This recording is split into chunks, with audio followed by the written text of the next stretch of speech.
us here on the stage. The chairperson of Section B, Professor Vipin Kaushik, Principal BSSC College. So kindly report to the stage.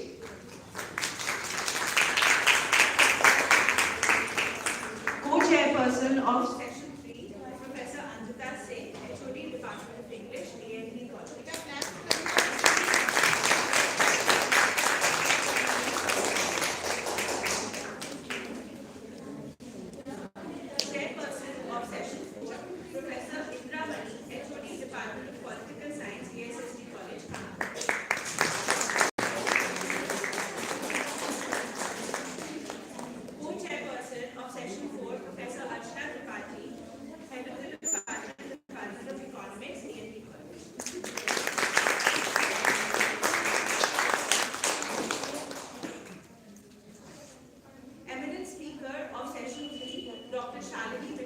In charge of former acting principal, Department of History, Halim Muslim PG College, Kanpur.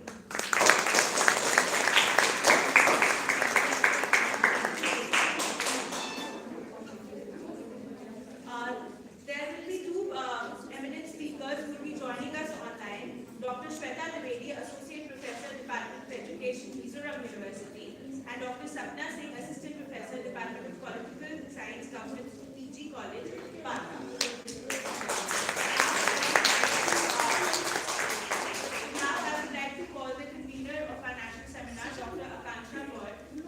HOD, Department of Political Science, ANKITA College.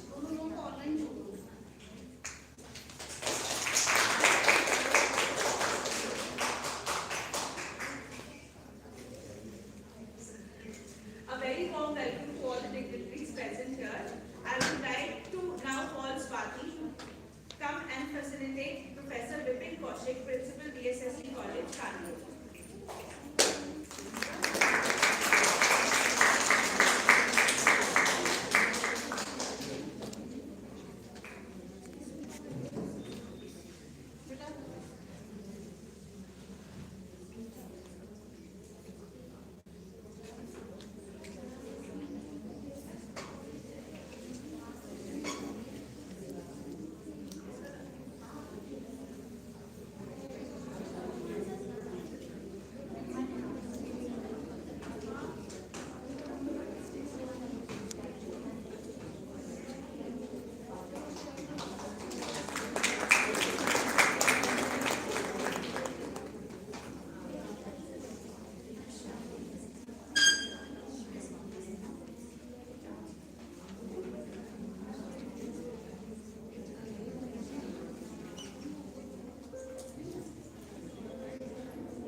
Mishra, in charge and former acting principal, Department of History, Khalil Muslim PG Girls College.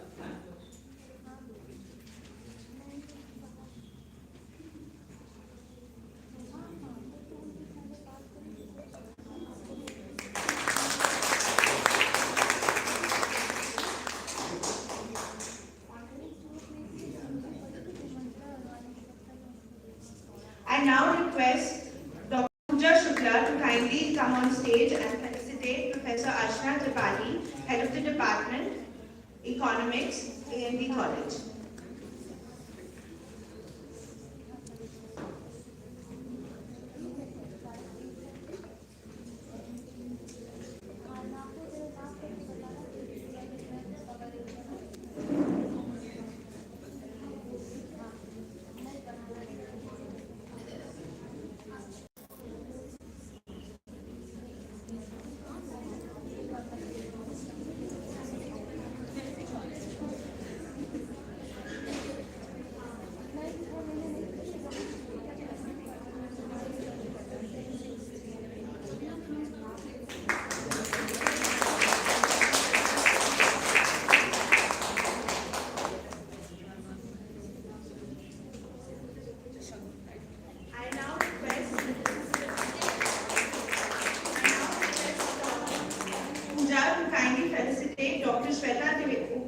I think Dr. Shweta Trivedi and Sapna Singh will be joining us online.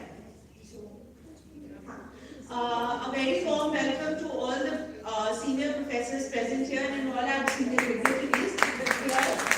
They have made sure that they pick out some time to come and join us and be there for the entire session 3 and session 4.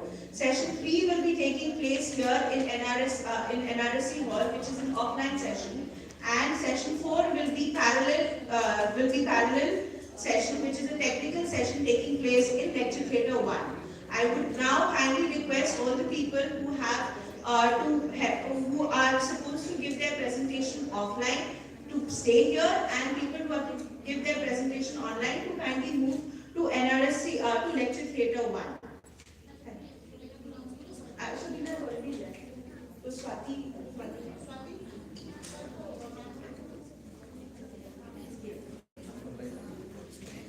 Participants, please be kindly ready with your presentations who are supposed to give an offline presentation. The maximum time given to all the participants will be 5 minutes, so kindly prepare your presentations accordingly.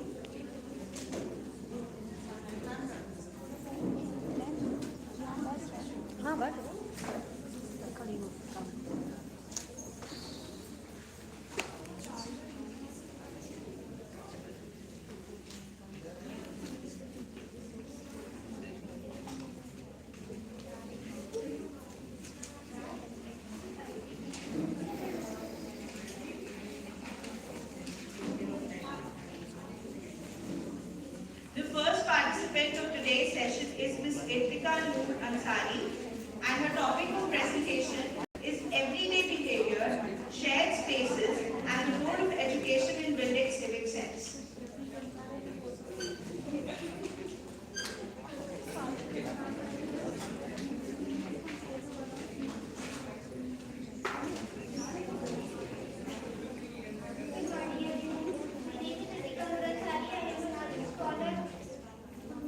Public I am public students promote everyday behavior, shared spaces and role of education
I'm presenting my research paper in front of my teacher who taught me my coursework, Ms. ANKITA. The topic which I am presenting is dual transformation of Indian historical figures resulting into civic sense. First of all, I would like to inform you about what this dual transformation of Indian historical figures is. Basically, there are historical figures in India, in each part of the country, that they are associated with the certain virtues which are not associated to the human beings generally.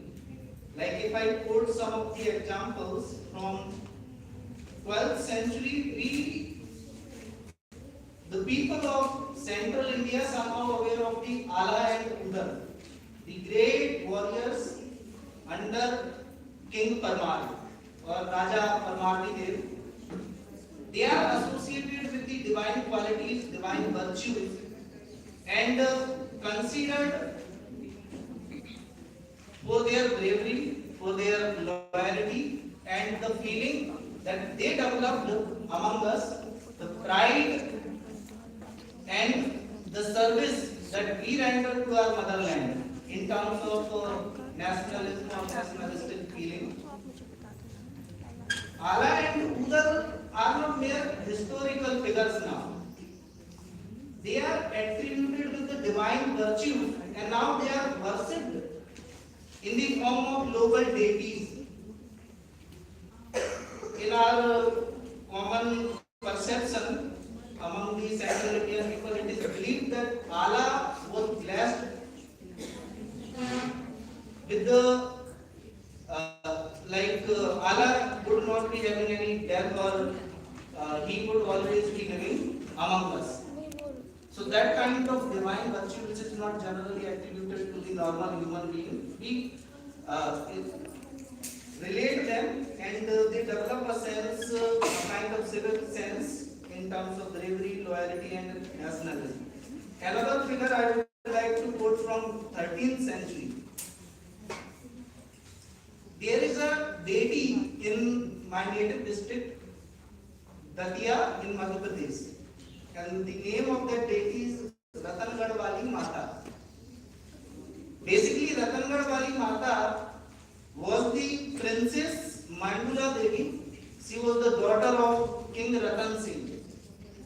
And when, out of jealousy and enmity, feeling of enmity, there was a king of Devgarh who informed Alauddin Khilji about the beauty of Mandula Devi, and due to that particular fact, Alauddin Khilji, when he reached to the Etawah region, he finally decided to conquer the land of Ratangarh and to marry this particular beautiful lady of that particular time.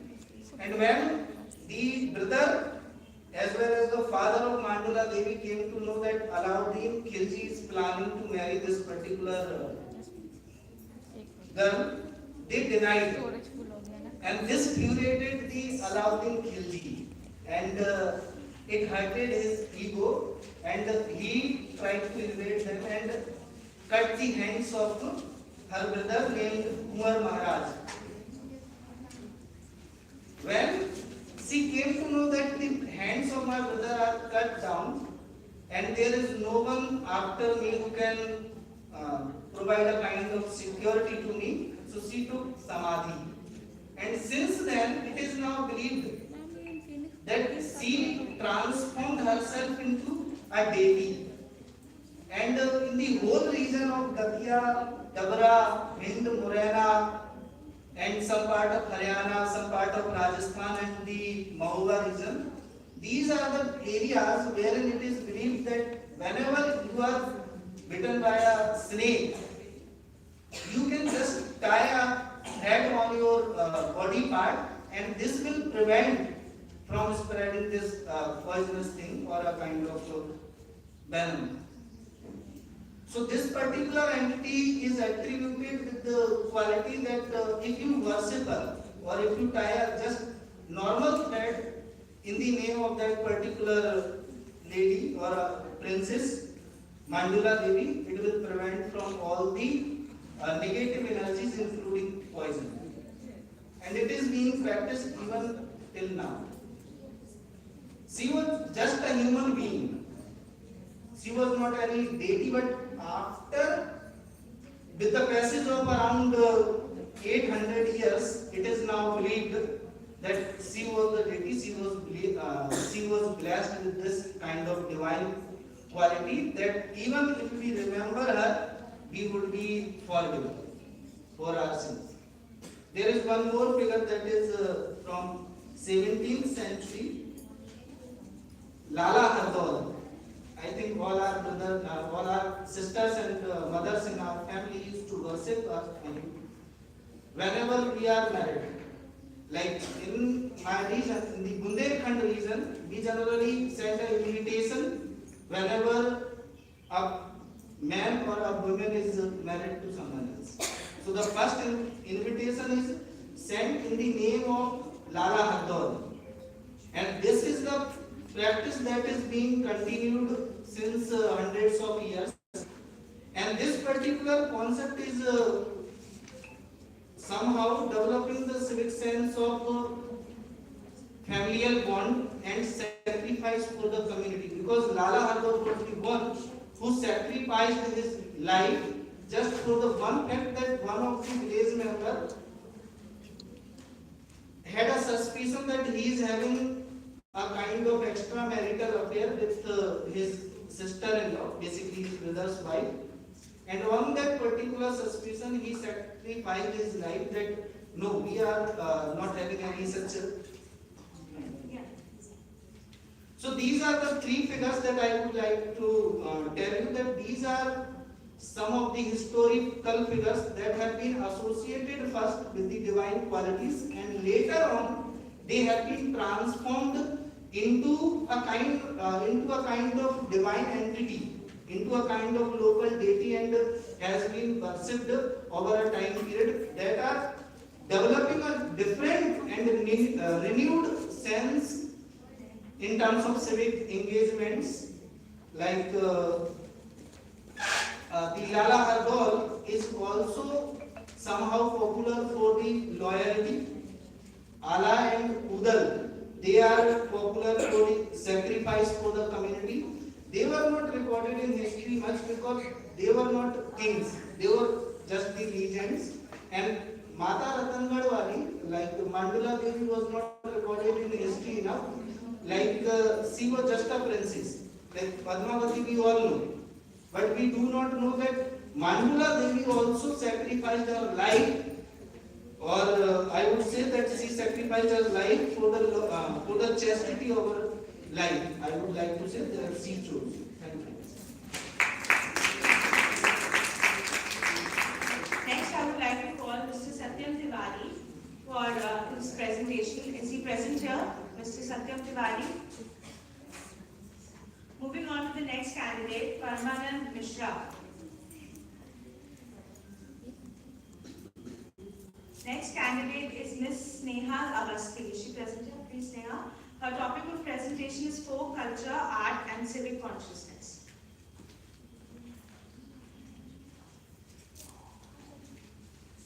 Good morning, everyone.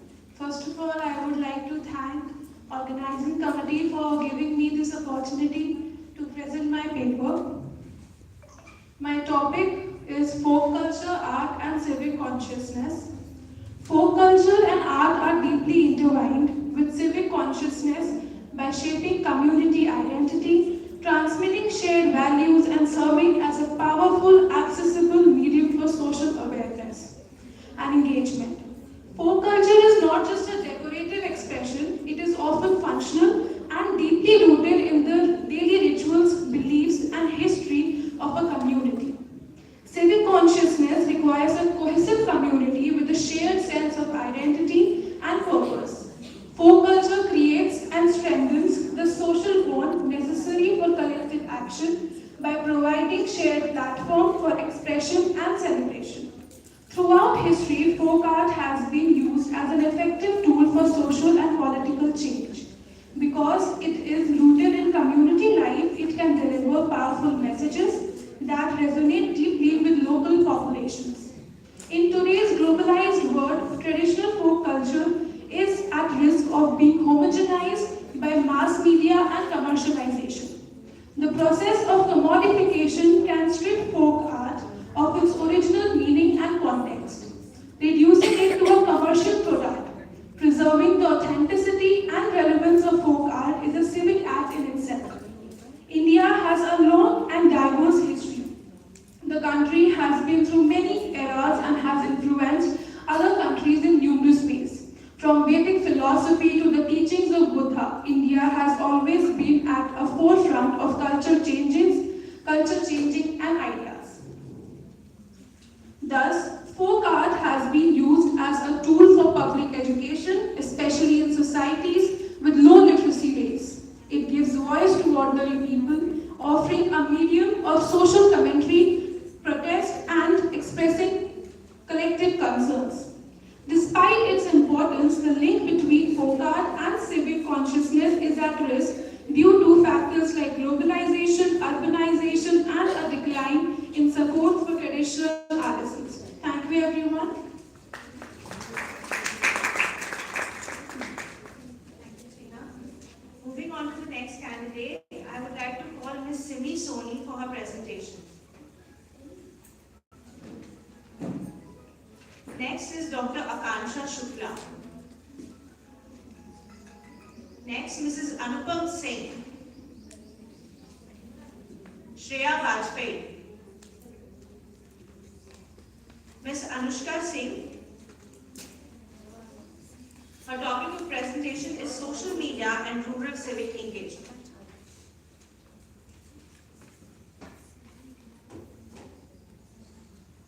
A very good morning to one and all present who are here. The topic of my research paper is social media and rural civic engagement. In recent years, social media has spread rapidly in rural India. This paper examines how social media affects civic engagement in rural areas.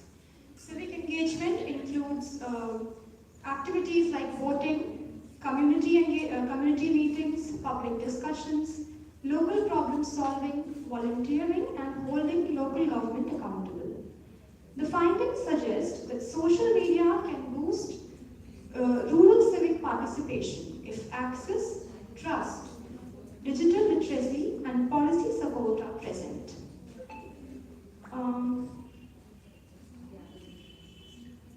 Rural citizens make up a large part of population in India. Their voice and participation are essential for democracy. Social media helps fast spreading of information, government schemes, health information, disaster alerts, local news, etc. Through social media, rural citizens can raise grievances, example for corruption, service delivery, interact with local officials, monitor public works, and can also demand transparency from the government. I would like to conclude with the points. Social media has the power to strengthen rural civic engagement by increasing awareness, participation, and accountability in local governments. However, its true impact depends on inclusive access, digital literacy, trust, and supportive policies that ensure it complements and not replaces the traditional community engagement. Thank you.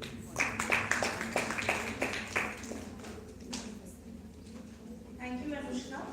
Moving on to the next candidate, Ms. Shreya Vajpayee, Ms. Shivani Dwivedi, Ms. Rakhi Tiwari, Ms. Upasana Singh, Mr. Praveen Kumar Yadav, Dr. Vineet Kumar Tiwari, Ms. Anshika,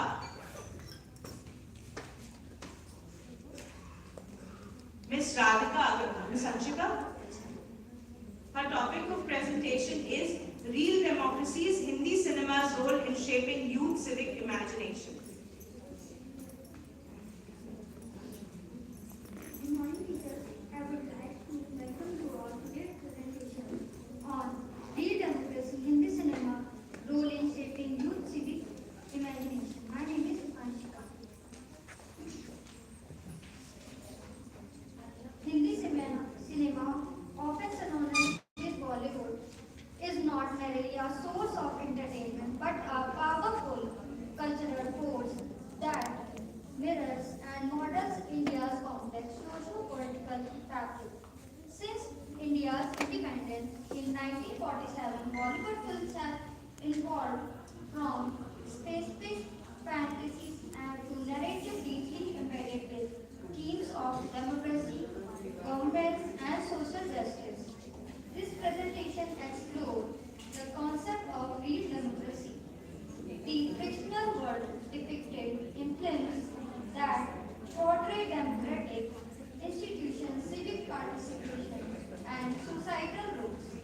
By analyzing a range of films across decades, we examine how these cinematic representation construct idealized vision of democracy, critique systematic views, or even distorts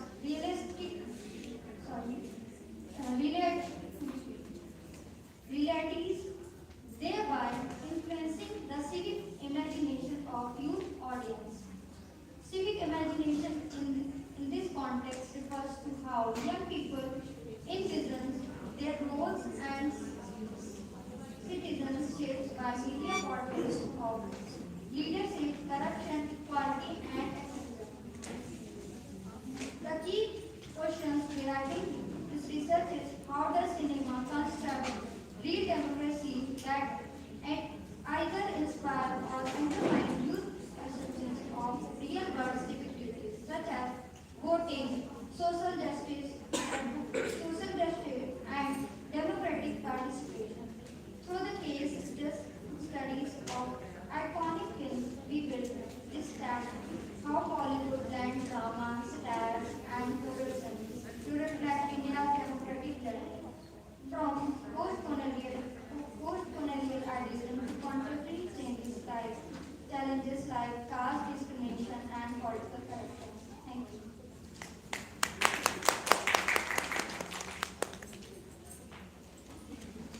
Thank you, Anshita. Next, I would like to call the candidate Yuvraj Gaurav, Mr. Ajay Pratap Singh, Mr. Ravi Kumar Tripathi, Mrs. Indra Priyadarshini, Mrs. Nisha Lata Kumari, Mrs. Sadia Parveen, Ms. Pragya Pandey, Ms. Pooja Pandey, Professor Alka Dwivedi, Mr. Miraj Ahmed Khan, Professor Sunita Dwivedi, Mr. Rajendra Prasad, Mr. Rohit Kumar, Mr. Saurabh Pandey, Mr. Vijay Kumar,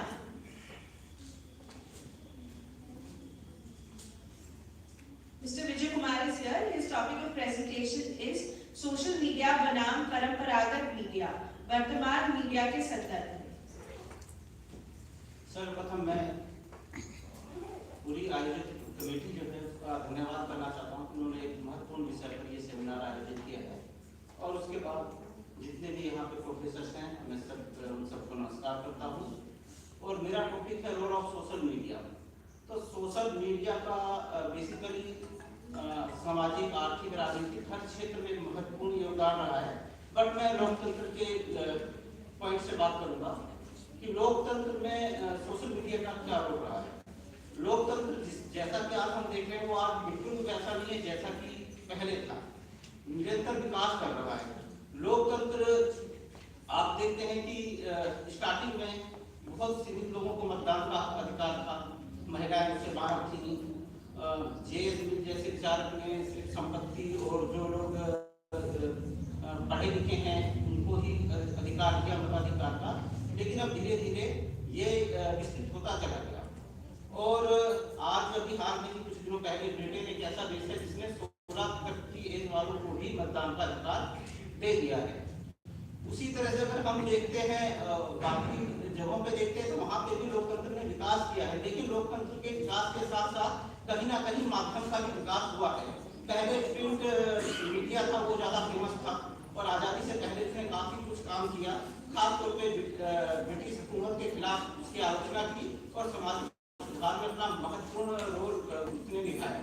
उसके बाद radio television भी आ गए और आजादी के बाद सामाजिक मुद्दों पर चर्चा, राजनीतिक मुद्दों पर चर्चा, अंतर्राष्ट्रीय मुद्दों पर चर्चा, ये सारा विषय रहा। लेकिन आज के टाइम में 2004 के बाद से खासतौर पे सोशल मीडिया तेजी से सामने निकल के आया। तो अगर सोशल मीडिया और परंपरागत मीडिया अगर देखें तो एक तरह से दोनों एक दूसरे के पूरक हैं।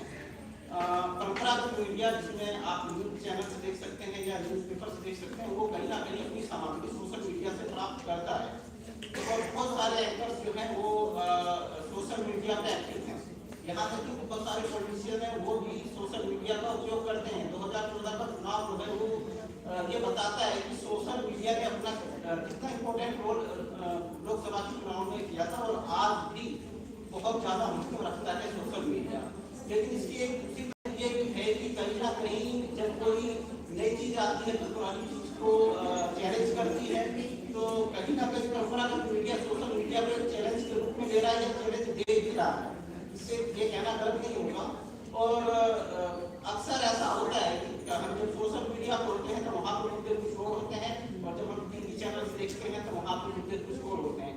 बहुत सारे ऐसे मुद्दे हैं, दोनों ही मीडिया के ऊपर आरोप लगता रहा है। खासतौर पे जो परंपरागत मीडिया है उसके ऊपर यह आरोप लगता है कि भाई ये जो मीडिया है ये एक पक्ष के किसी विशेष पक्ष में एजेंडा सेट करता है।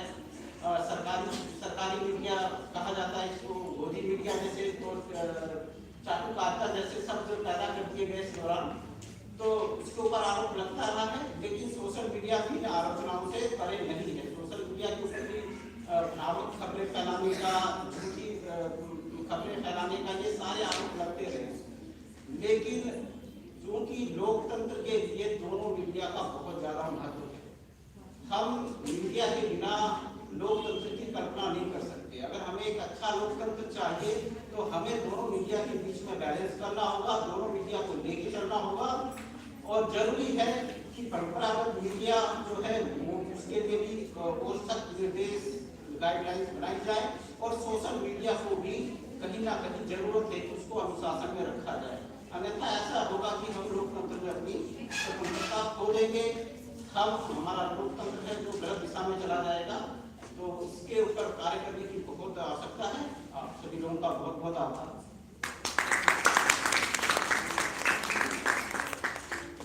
Thank you. Next, I would like to call Dr. Poonam Devi for her presentation.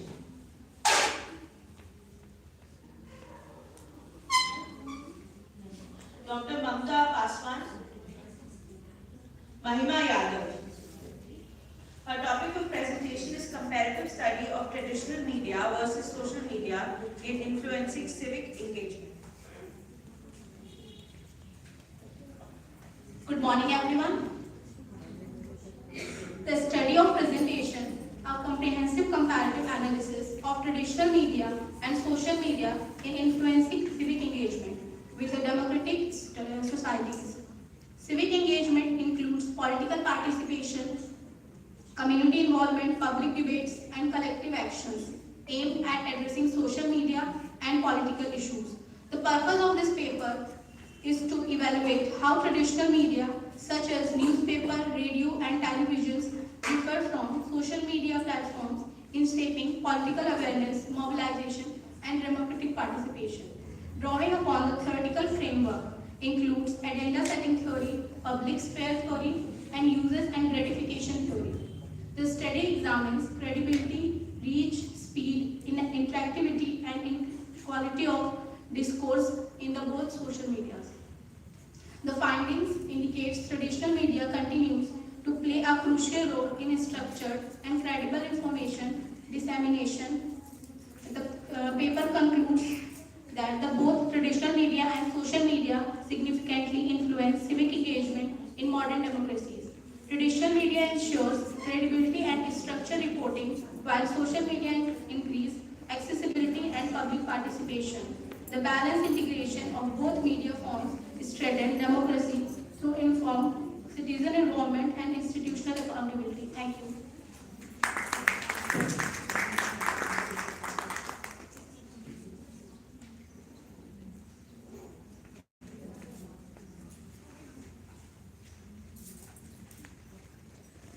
Next, I would like to call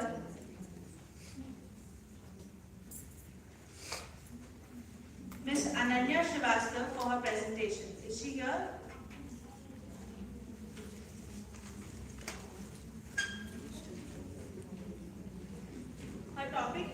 Her topic of presentation is how civic technology improves government transparency.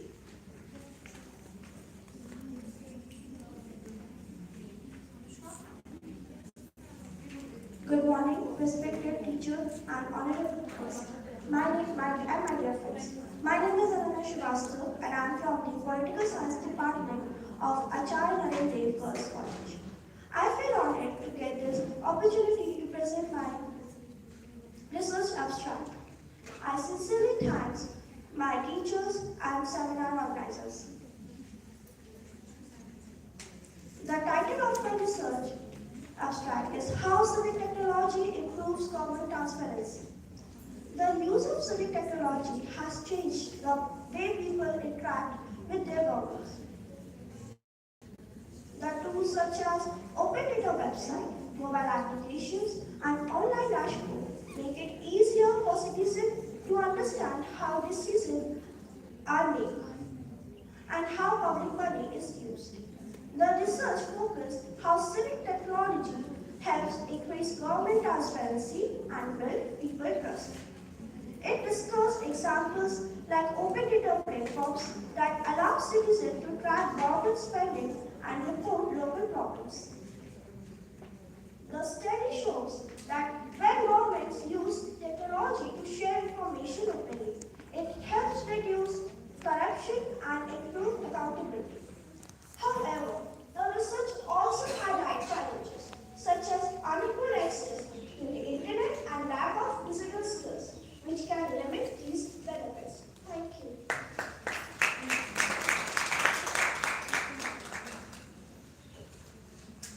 Now I would like to call Dr. Rakhi Chauhan for her presentation. Her topic of presentation is Poetry as Cognizance, Environmental Justice and Civic Consciousness in Contemporary Verse.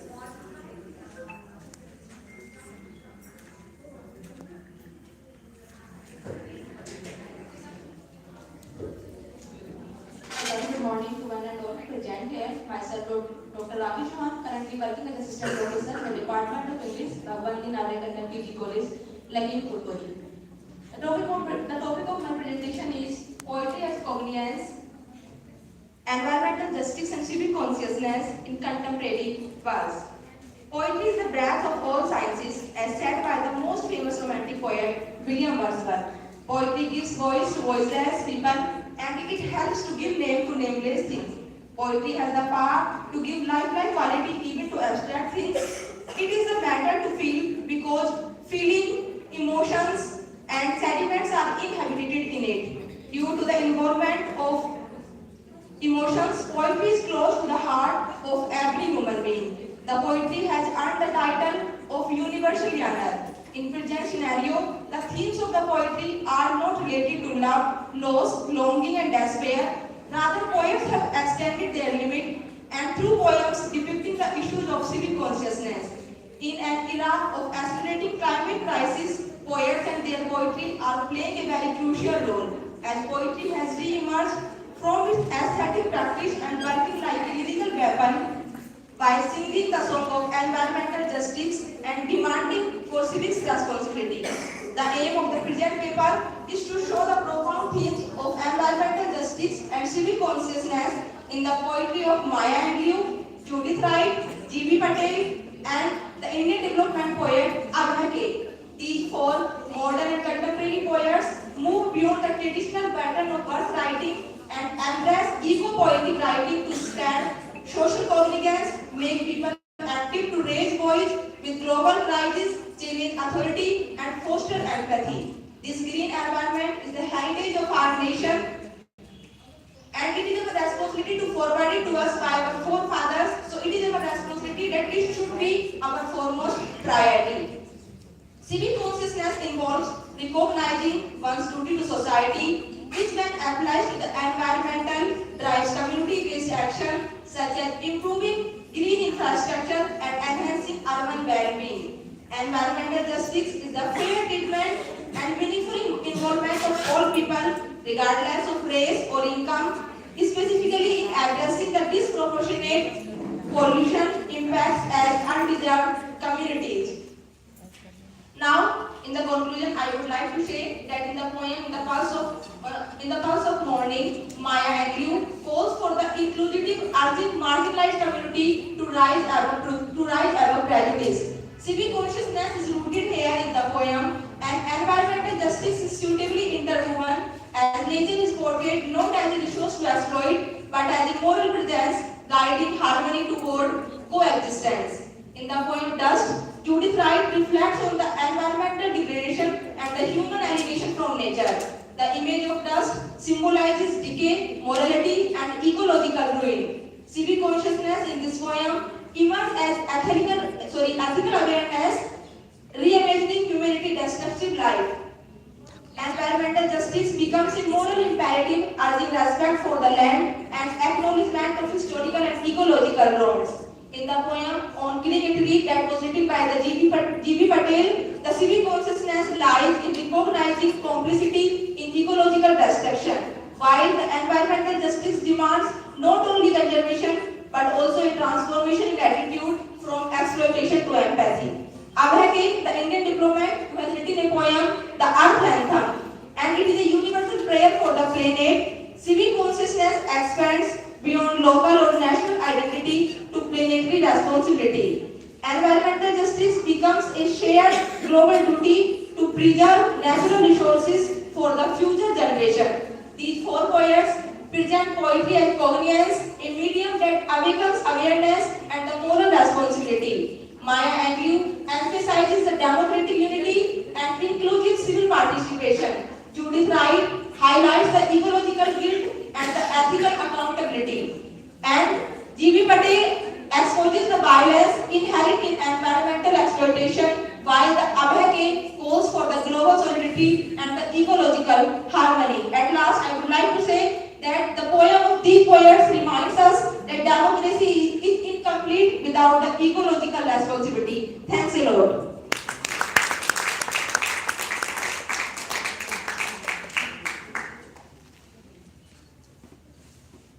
I would now like to call Priya Mishra for her presentation. Her topic is Youth from Marginalized Communities and Civic Movements.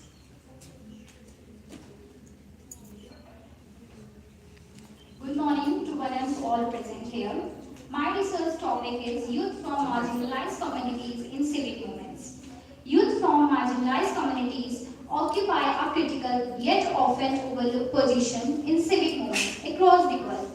Their participation emerges from lived experiences of exclusion shaped by caste, race, class, indigeneity, gender, and other intersecting inequalities. This research explores how marginalized youth navigate barriers such as socio-economic disadvantage, political underrepresentation, digital divides, and state repression to assert their voices in civic spaces. Through case studies such as Dalit youth activism in India, African American youth involvement in the Black Lives Matter movement, and indigenous youth leadership in climate justice struggle, the study highlights the transformative role these groups play in redefining civic agendas. It further examines the impact of digital platforms, transnational solidarities, and intersectional identities in shaping their activism. The findings suggest that marginalized youth not only challenges structural inequalities but also expand the meaning of democracy by demanding substantive inclusion and justice. Their engagement demonstrates that the strength of democratic societies depends on recognizing and empowering the voices of those historically silenced. At last, I want to say that this study demonstrates that youth from marginalized communities play a vital and transformative role in contemporary civic movement. Despite facing persistent structural barriers such as socio-economic inequality, political underrepresentation, digital exclusion, and state representation, overall the findings affirm that the marginalized youth are not merely participants but key drivers of democratic transformation. Their activism expands the meaning of democracy by demanding substantive inclusion, social justice, and accountability. Recognizing and empowering these historically silenced voices is therefore essential to strengthening democratic societies and fostering more equitable civic spaces in the future. Thank you.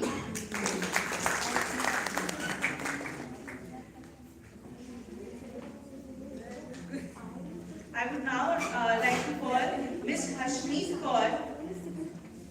Her topic of presentation is hashtags over handbills, social media's role in shaping modern civic life.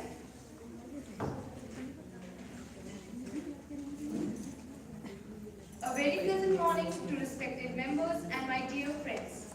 I am really thankful to the organizing committee for giving me this opportunity to present my topic, hashtags over handles, social media's role in shaping modern civic life. This research examines the transformation of civic engagement from traditional forms such as rallies, handles, and public meetings to digital activism driven by social media and hashtags. It shows how online platforms have redefined political participation by enabling rapid communication, low-cost mobilization, and broader inclusion in public discourse.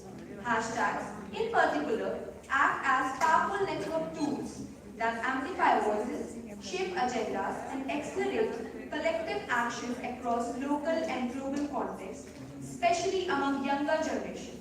Some major examples of such hashtags are the hashtag MeToo, hashtag Farmers Protest, and hashtags Black Lives Matter. Through case studies of hashtag activism and digital governance initiatives, the paper highlights the democratizing potential of social media, including its ability to amplify marginalized voices, foster transnational solidarity, and encourage mass participation. At the same time, it critically addresses the challenges of digital activism, such as slacktivism, misinformation, algorithm bias, surveillance risk, and digital exclusion. Unlike traditional handles, digital activism is often short-lived and vulnerable to manipulation, raising concerns about authenticity, accountability, and sustainability. This study concludes that the shift from handles to hashtags represent not just a change in tools, but a fundamental transformation in civic life itself. Civic engagement today extends beyond physical public spaces into timelines, threads, and live streams, where every post and share holds political significance. The future of democracy therefore depends on balancing the speed and reach of digital platforms with strong institutions, legal safeguards, ethical practices, and long-term civic organization. Learning to harness the strengths of digital activism while minimizing its risks is one of the central challenges and opportunities of contemporary civic life. Thank you.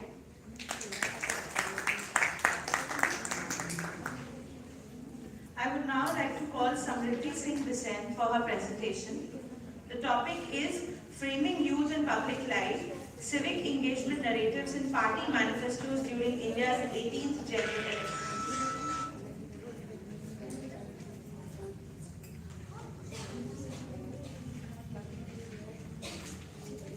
Good morning, Honorable Chairperson, respected professors, scholars, and my fellow participants. Thank you for giving me the opportunity to present my paper titled Framing Youth in Public Life, Civic Engagement Narratives in Party Manifestos During India's 18th General Elections. Youth today constitutes one of the most decisive electoral groups in democratic politics, particularly in India, where a large share of the electorate is under the age of 35.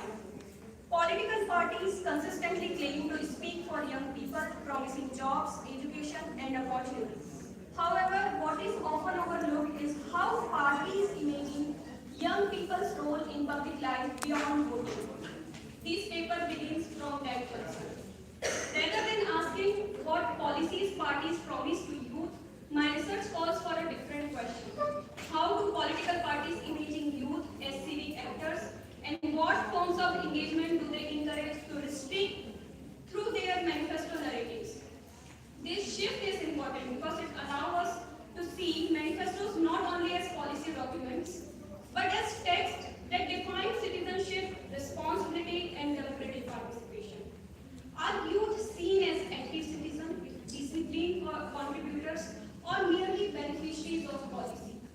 This paper argues that this question matters because democratic participation is shaped not only by what young people do, but also by how political parties define what is expected from them. Instead of evaluating whether manifestos promises are realistic or effective, my study treats election manifesto as text of civic imagination. I ask a simple but important question. What kind of civic engagement do political parties encourage for youth, and what kind do they silence or limit? The study is grounded in discourse and framing-based understanding of civic engagement. Civic engagement here is not limited to voting or protest. It includes civic capacity, economic participation, collective identity, and trust in institutions. Manifesto, in a sense, are not neutral policy proposals. They are narratives that define citizenship, responsibility, and legitimacy. Methodologically, I adopt a qualitative comparative research design. I analyze the 2024 manifestos of the three national parties of India, the Bharatiya Janata Party, the Indian National Congress, and the Communist Party of India Marxist. Using thematic and framing analysis, youth-related sections were coded across four dimensions: education, employment, sports, and governance. These findings show clear difference in how parties imagine youth. First, education is framed in different ways. Some parties present education mainly as skill building for economic growth.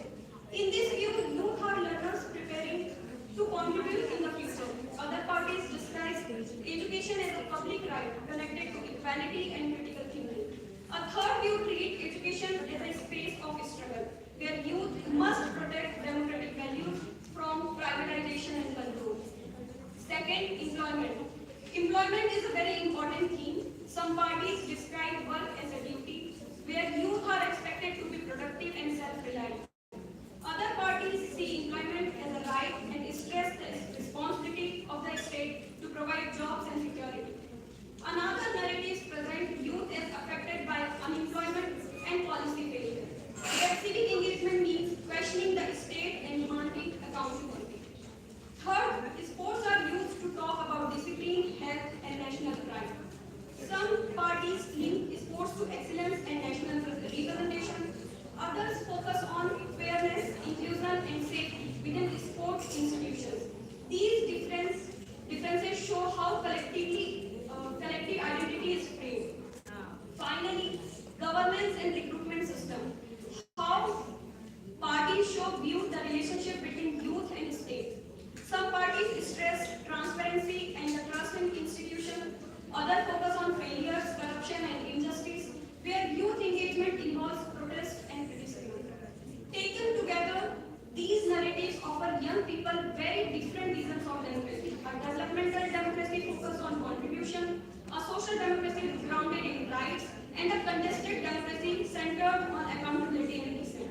The key contribution of this paper is shifting attention away from what young people are doing and towards how political parties engage them. These representations matter because they define which forms of engagement are considered legitimate and which are discouraged. I conclude by arguing that the limits of youth participation are not only behavioral, but they are discursive also. If we want to understand the future of democratic engagement in India, we must pay close attention to how political parties think about young citizens, even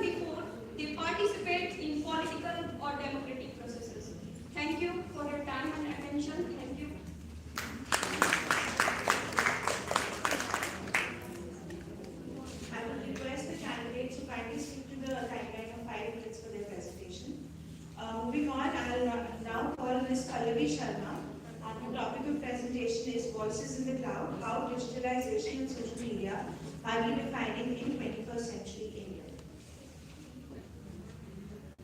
Namaskar to everybody. My name is Sharma and I am a research scholar at Halim Muslim PG College under the supervision of Shalini Mishra.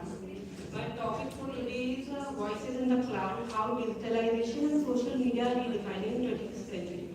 I'm not going to take too much time as we already know everything, almost everything about it. So I'm going to quote Hannah Arendt quote in this situation. The moment we no longer have a free press, anything can happen. What makes it possible for a totalitarian and any other dictatorship to rule is that people are not informed. So information is the key.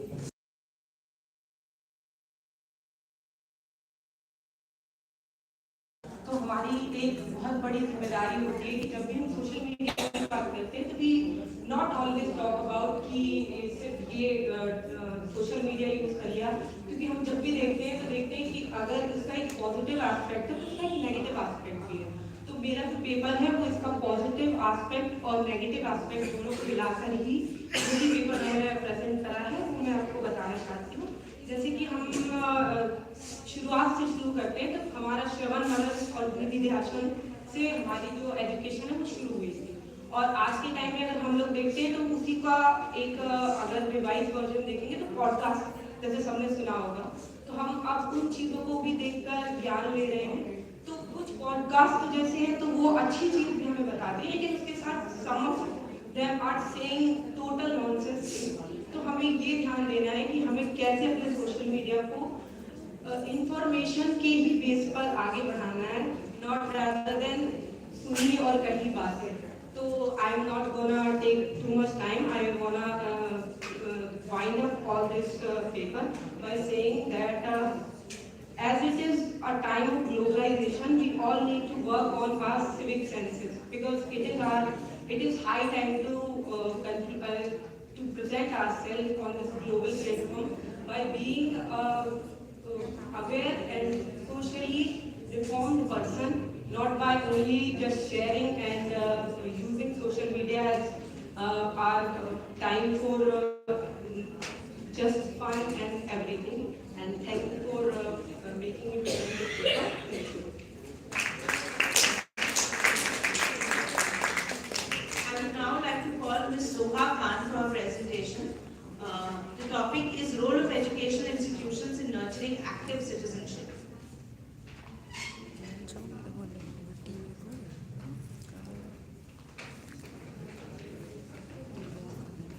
Good morning, everyone.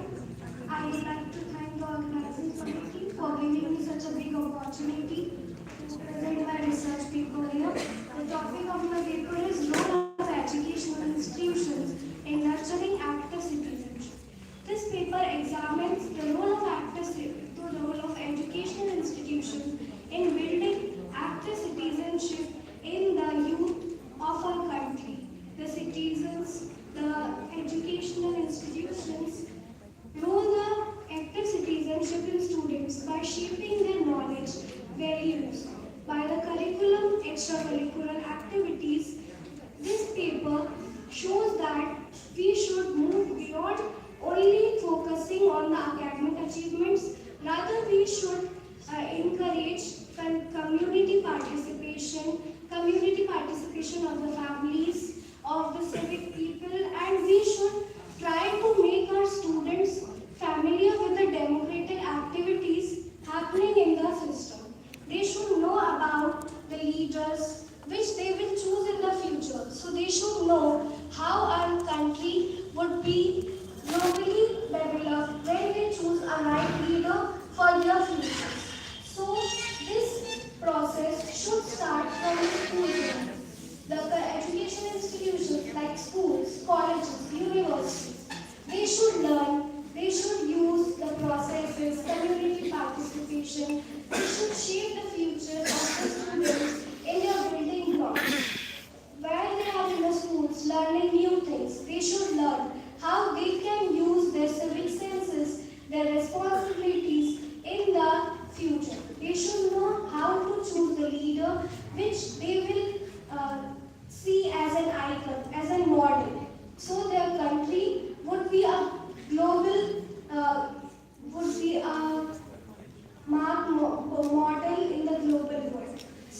we should learn how the leaders should do the active participation, and it also identifies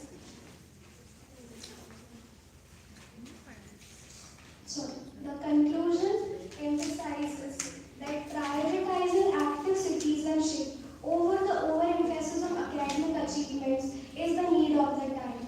We should move beyond emphasizing only the career, the job opportunities, but we should have some people, some educational, the intellectuals in the democratic system also, because the today's democracy is being a technological one. The governments are using technologies, the civic engagement a lot in their processes. Now they are sharing the bills, the acts which they are passing, they are asking for the point of view of the students also, which they can give through various platforms which are launched by the government. So the students should know in the building blocks of them, in the schools, colleges, universities, that the democratic system is also an important part, and they should encourage to be a part of the political system also, rather than being only the academic achievement. Thanks.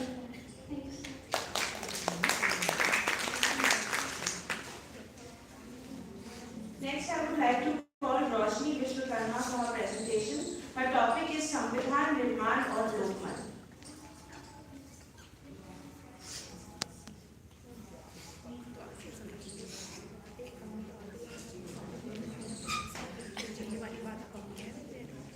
सभागार में उपस्थित सभी आदरणीय आचार्य महोदय और मेरे प्रिय छात्रगणों को मेरा सादर प्रणाम।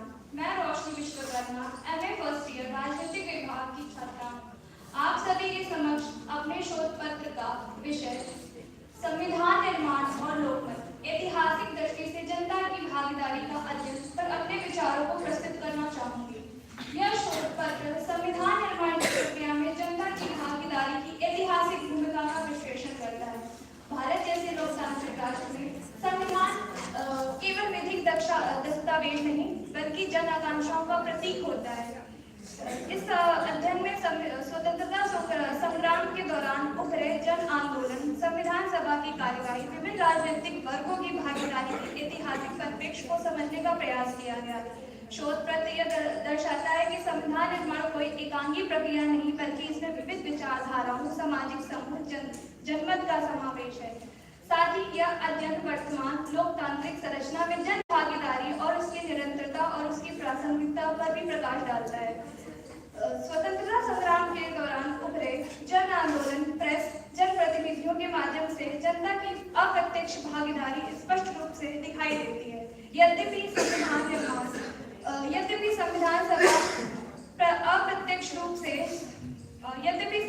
निर्माण प्रत्यक्ष सार्वभौमिक वयस्क मताधिकार से नहीं बनी थी, परंतु जनता की आकांक्षाएं, संघर्ष, लोकमत इसकी आत्मा में निहित है। संविधान की लोकतांत्रिक वैधता, स्थायित्व इस भागीदारी की देन है।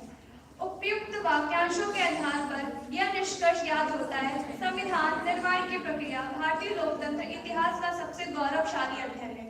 यह वह क्षण था जब जनता ने शासन में अपनी भूमिका को विधिक मान्यता दी। संविधान की आत्मा में जनता की भागीदारी, सामाजिक न्याय, समानता का भाव निहित है। संविधान सभा के सदस्यों ने न केवल नियम बनाए बल्कि उन सपनों को भी शब्द दिए जो सदियों से भारतीय समाज में पल रहे थे। आज भी भारतीय लोकतंत्र की सफलता इसी बात पर निर्भर करती है कि जनता संविधान की भावना को कितना आत्मसात करती है। लोकमत और संविधान के बीच का यह संबंध तभी जीवित रहेगा जब नागरिक अपने अधिकार के साथ साथ अपने कर्तव्यों का भी पालन करेंगे। लोकतंत्र को केवल शासन का ढांचा नहीं बल्कि जीवन मूल्य में अपनाएंगे। संविधान न तो अतीत की देन है, न ही वर्तमान का मार्गदर्शक है, वह भविष्य का भी वह दीप स्तंभ है जो जनता की चेतना को निरंतर आलोकित करता रहेगा। धन्यवाद। Next, I would like to call Mr. Anurag Singh for his presentation. His topic is Supreme Court's role in enhancing civic engagement through nota implementation.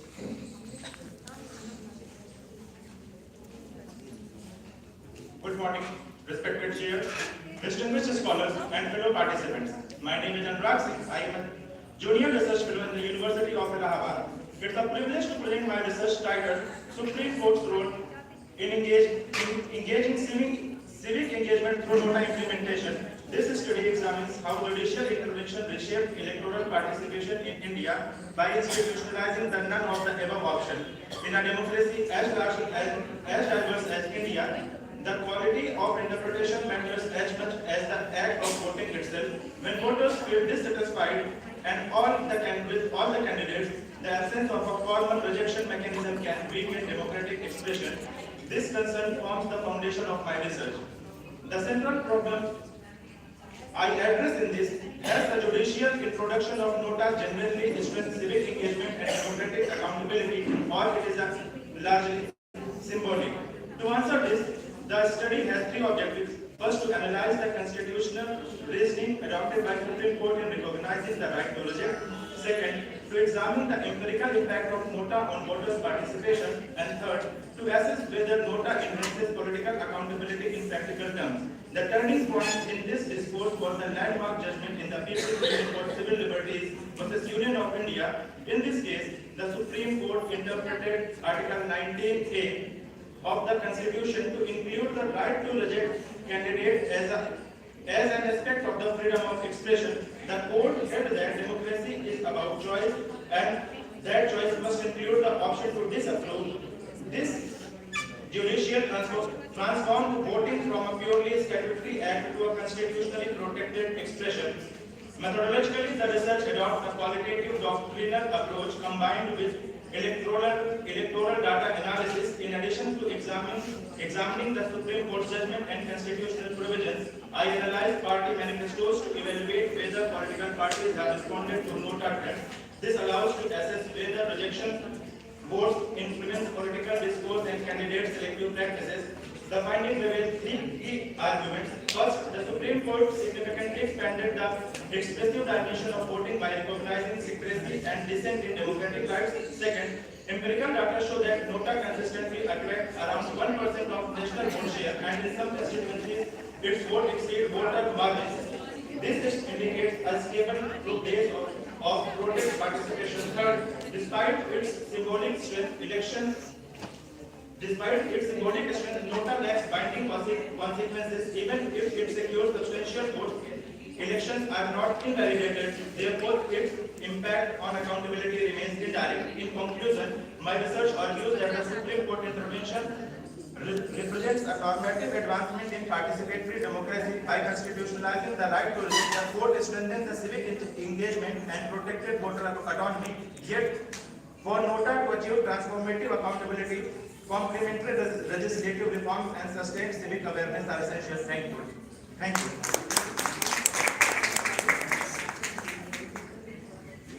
Next, I would like to call on Raj Singh for his presentation.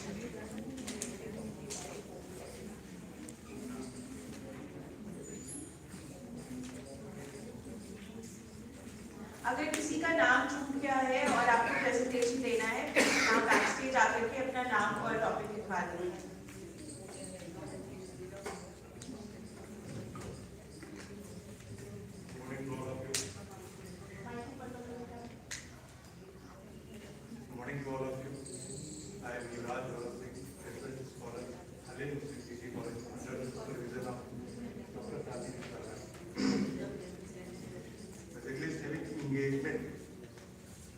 Broad set of practices and attitudes of involvement in social and political life that converge to increase the health of a democratic society.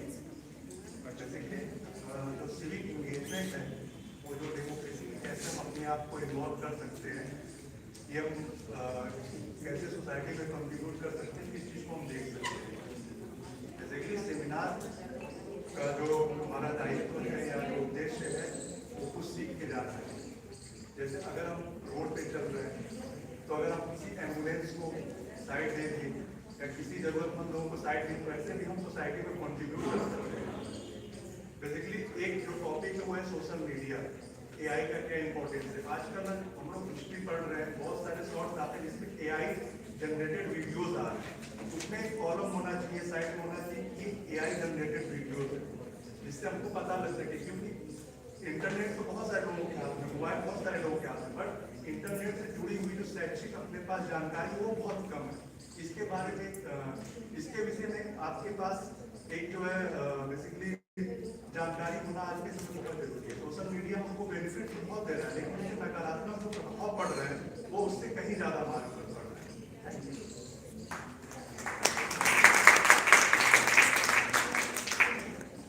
Next, Mr. Sachin Jaiswal.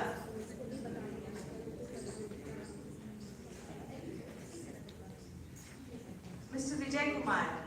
अच्छा, okay, हाँ, sorry. कोई और participant जो presentation देना चाहेंगे?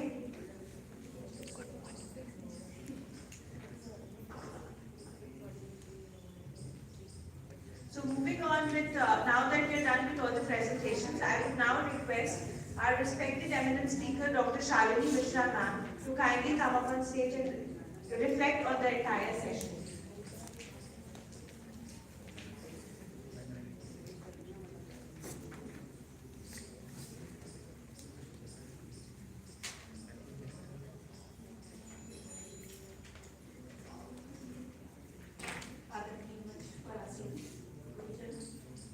इस महाविद्यालय परिवार में मेरा और डाइस पर मेरा आना मेरे लिए बहुत सौभाग्य की बात है, क्योंकि मैंने एमए भी यहीं से किया है और प्रीति मैम ने मुझे पढ़ाया है, साधना मैम ने मुझे पढ़ाया है और यहीं से मैंने हिस्ट्री सीखी है, क्योंकि इससे पहले मेरा विषय कभी इतिहास नहीं था। यहाँ से पढ़ते पढ़ते कब मैं इतिहास में चली गई मुझे पता ही नहीं चला। तो अगर मुझसे कुछ त्रुटि हो जाए तो शिक्षिकाएं सामने बैठी हैं, मैं पहले से ही क्षमा मांग लूंगी। और मेरे बच्चे स्टूडेंट्स, कुछ मेरे स्टूडेंट्स हैं और कुछ नहीं भी हैं, लेकिन मेरे छात्र छात्राओं, ये डायस ऐसी चीज है जहाँ पर खड़े होने के बाद सबको बहुत डर लगता है, मुझे भी बहुत डर लगता है, लेकिन अपनी बात कहना बहुत जरूरी है। मेरा विषय आज का है कि प्राचीन भारतीय शासन में अंतर्निहित लोकतांत्रिक तत्व। जैसा कि अभी संयुक्त राष्ट्र संघ के कार्यक्रम में हमारे प्रधानमंत्री जी ने ये बात कही है कि लोकतंत्र की जननी भारत बनी है। भारत की भूमि में लोकतांत्रिक तत्व सदैव से ही विद्यमान रहे हैं। ये तत्व अगर हम देखें तो हमारे इतिहास के वैदिक काल में ही जब गणतंत्रों का स्थापना होती है, वहां से ही इसकी स्थापना मानी जाती है। हमारा अध्ययन जो है भारतीय प्राचीन शासन में निहित लोकतांत्रिक तत्वों का एक आलोचनात्मक तथा संस्थागत विश्लेषण प्रस्तुत करता है। उस प्रचलित धारणा के विपरीत कि लोकतंत्र केवल आधुनिक पाश्चात्य अवधारणा नहीं, बल्कि यहाँ पर सहभागिता मूलक शासन, विमर्शात्मक निर्णय प्रक्रिया, संस्थागत रूप से स्थापित सामूहिक अधिकार प्राचीन भारतीय राजनीतिक व्यवस्थाओं के अभिन्न अंग के रूप में प्राचीन समय से ही हमारे यहाँ विद्यमान रहे। वैदिक साहित्य गणसंघात्मक गणराज्यों, बौद्ध जैन मठीय जो संगठन थे, विकेंद्रीकृत न्यायालय तंत्र के आधार पर यह अध्ययन ये स्पष्ट करता है कि प्राचीन भारतीय लोकतंत्र मुख्यतः निर्वाचन आधारित न होकर मानवतात्मक, नैतिक और संस्थागत स्वरूप था। यद्यपि संरचनात्मक रूप से ये व्यवस्थाएं आधुनिक उदार लोकतंत्र से कुछ भिन्न थी, तथापि इनमें परामर्श, सहमति और नैतिक उत्तरदायित्व का आधारित एक परिष्कृत राजनीतिक चेतना की जो भावना थी वो यहाँ पर पहले से ही विद्यमान थी। यह शोध पत्र प्राचीन भारतीय शासन को व्यापक लोकतांत्रिक सिद्धांत के परिप्रेक्ष्य में स्थापित करते हुए वैकल्पिक लोकतांत्रिक परंपराओं में समकालीन विमर्श में इसकी प्रासंगिकता को स्पष्ट करने का एक छोटा सा साधन है। प्राचीन भारतीय शासन में जो व्यवस्था थी वो राजतंत्रात्मक भी थी और गणतंत्रात्मक थी, लेकिन राजतंत्रात्मक होने के बावजूद यहाँ पर जो जड़ें थी वो गणतंत्रात्मक के में या गणतंत्रीय चरित्र को स्पष्ट रखती थी। ऋग्वेद में हमने जैसा कि सूक्तों में वर्णित है कि सभा और समिति जैसी संस्थाएं थी। वैशाली अर्थात लिच्छवी गणराज्य जो है वो हमारा सबसे प्राचीन गणराज्य था। बौद्ध संघों की सर्वसम्मति आधारित निर्णय श्रेणियों के रूप में विकेंद्रीकृत प्रशासन ने लोकतांत्रिक तत्वों को सदैव ही जीवंत रखा है। ये शासन प्रणाली धर्म, नैतिकता अर्थात चर्चा, विचर्चा, सहभागिता, निर्वाचन, बहुत सारे ऐसे तत्व हैं जो इसमें सदैव ही समाहित रहे हैं और जन कल्याण पर इसका मुख्य आधार बनाया गया था। ऐतिहासिक और संस्थागत विश्लेषण अगर हम इसका करने का प्रयास करते हैं तो ऋग्वेद और अथर्ववेद में सभा समिति का जो उल्लेख है, सभा अर्थात बुद्धिजीवी वर्ग, जहाँ पर बुद्धिजीवी वर्ग बैठकर किसी भी विचार विमर्श को जन्म देते थे और उससे जो निष्कर्ष निकलते थे उससे समाज को प्रोत्साहित करने का कार्य करता था, समाज को विकास के मार्ग पर ले जाने का कार्य करते थे। वहीं पर जो समिति थी वो एक जन साधारण सभा थी, जहाँ पर यह स्पष्ट रूप से हमको दिखाया गया है कि सभा में जो जन साधारण है उसका कितना प्रतिभाग है या समाज की कार्यवाहियों में जन सामान्य का कितना हस्तक्षेप होना चाहिए। वैदिक संस्थाएं सभा, समिति और परवर्ती काल में विदत भी इसमें शामिल हो जाती है, लेकिन यहाँ पर एक बहुत स्पष्ट बात है कि राजा को सर्वश्रेष्ठ शक्ति के रूप में स्थापित किया गया है उसकी, लेकिन यहाँ पर ये नहीं है कि उसकी वो निरंकुश हो जाए, क्योंकि यहाँ पर जन कल्याणवादी विचारधारा को हमने प्रमोट किया है। इसलिए हम ये कह सकते हैं कि राजा पर भी कुछ अंकुश लगे हुए थे, राजा निरंकुश नहीं हो सकता था और उसको जो निर्णय था, अंतिम निर्णय उसका सर्वमान्य जरूर था, लेकिन उसको भी अपने निर्णय देने के लिए बहुत सारी चीजों को ध्यान में रखना पड़ता था और उसके लिए उसने कई विभागों का निर्माण भी किया था।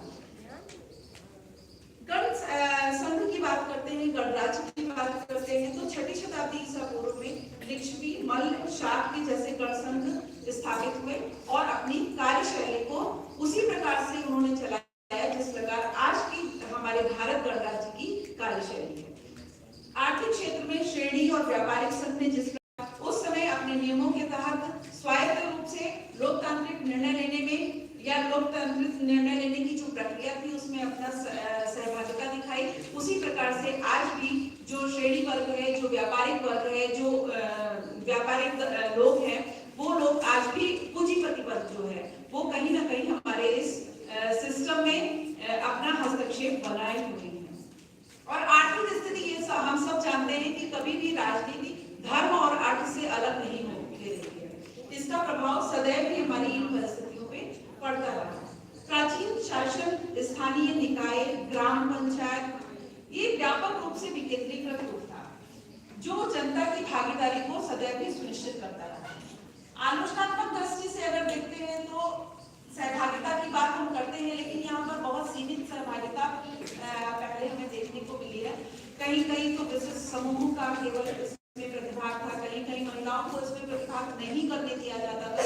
इस तरीके की भी कुछ विकृतियां भी हमें देखने को मिली हैं। लेकिन अगर हम ओवरऑल इसका डिस्क्रिप्शन करते हैं या इसका विश्लेषण करने का प्रयास करते हैं तो ये स्पष्ट होता है कि महिलाओं या किसी भी जाति समूह को कभी भी रोका नहीं गया है। कुछ विशेष स्पष्ट मतलब ऐसा कह सकते हैं कि कुछ ऐसे उदाहरण मिले हैं, लेकिन ये जस्टिफाई नहीं करता है कि सदैव भी ऐसा किया गया है।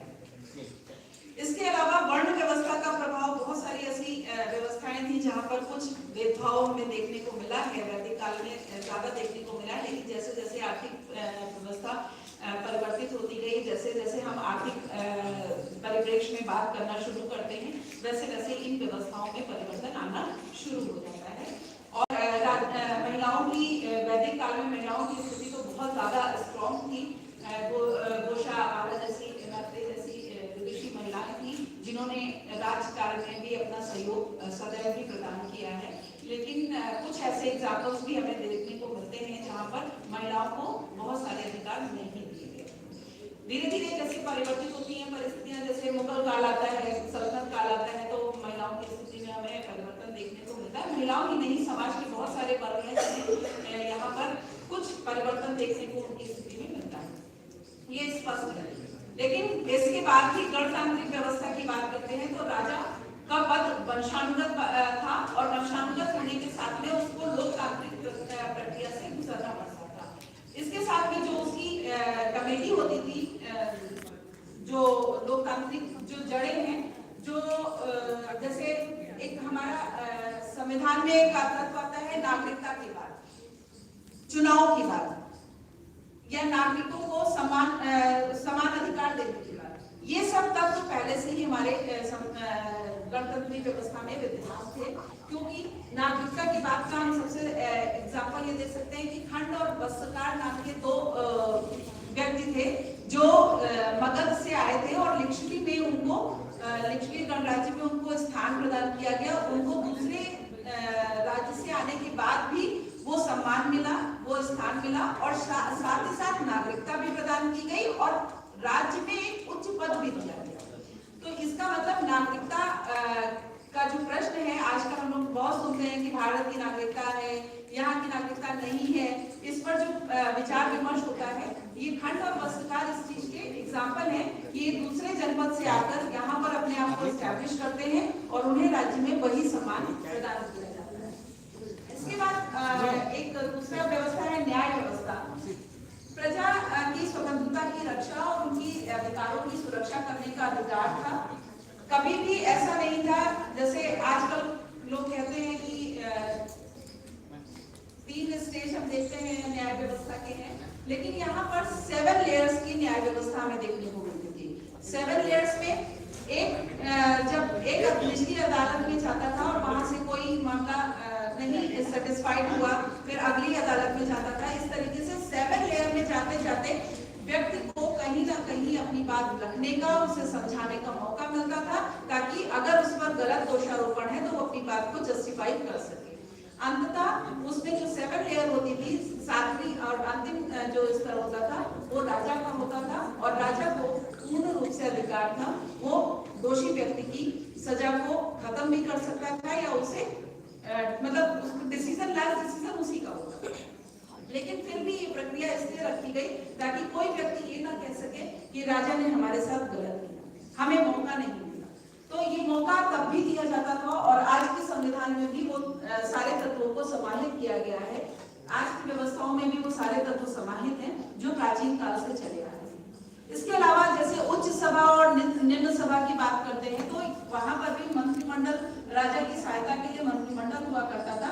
चूंकि वज्र संघ था और संघ में बहुत सारे छोटे छोटे दल हुआ करते थे। दल इन द सेंस जैसे हम कहते हैं कि कई वंश मिलाकर एक बड़ा वंश बना। तो यहाँ पर जो बड़ा वंश था वो वज्र संघ के रूप में था। संघ में बहुत सारे लोग शामिल थे और जो ये कुल हुआ करते थे इनको कुल कहते थे और इनका एक हेड होता था। हर कुल का एक हेड होता था, उसको भी राजा की संज्ञा दी जाती थी क्योंकि वो पर्टिकुलर उस कुल का एक हेड हुआ करता था और उस कुल की व्यवस्था करने की सारी जिम्मेदारी उसी व्यक्ति की होती थी और उसको मंत्रिमंडल में भी स्थान दिया जाता था ताकि वो राजा से भी अपनी बातों को कह सके और अपने कुल के बारे में, विकास के बारे में बात कर सके। तो यहाँ पर सबको इस तरह का समान अधिकार दिया गया था। दूसरी बात है यहाँ पर एक में प्रश्न आता है दल बदला। एक बहुत आजकल सामान्य है, आज सपा में है तो कल बीजेपी, ये खेल चलता ही रहता है। तो ये खेल प्रारंभ से ही चल रहा है।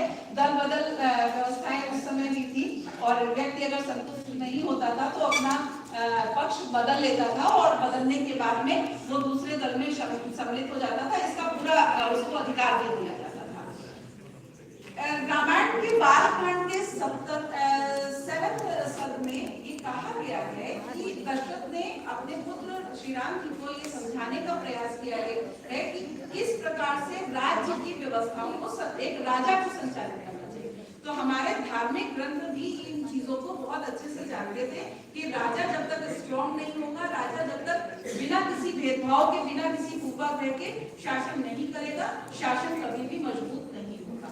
तो गणराज्य व्यवस्था का जो एग्जाम्पल है वो महाभारत में भी हमें देखने को मिलता है। ऋग्वेद में भी गणराज्य व्यवस्था के बारे में बताया गया है और पुराणों और महाकाव्यों में जिस प्रकार से विश्व, जन, प्रजा और कुल, ग्राम सभा इन सब का वर्णन है, जिसका अर्थ ये है कि यहाँ इस तरह की जो व्यवस्थाएं चल रही थी कहीं न कहीं सिर्फ जनता को या जन सामान्य को समाज में वो स्थान भी दिलाना था और समाज में विकास करने की प्रक्रिया में निरंतर लगे रहने की भी प्रक्रिया को वो फॉलो करते हैं। बौद्ध और जैन ग्रंथों में भी इस तरह के वर्णन हमें मिलते हैं और ऐसा नहीं है कि केवल उत्तर भारत में ही इस तरीके की गणतंत्रात्मक व्यवस्था को ही दिखाया गया है, बल्कि दक्षिण भारत में भी इस तरीके की व्यवस्थाएं थी जहां पर गण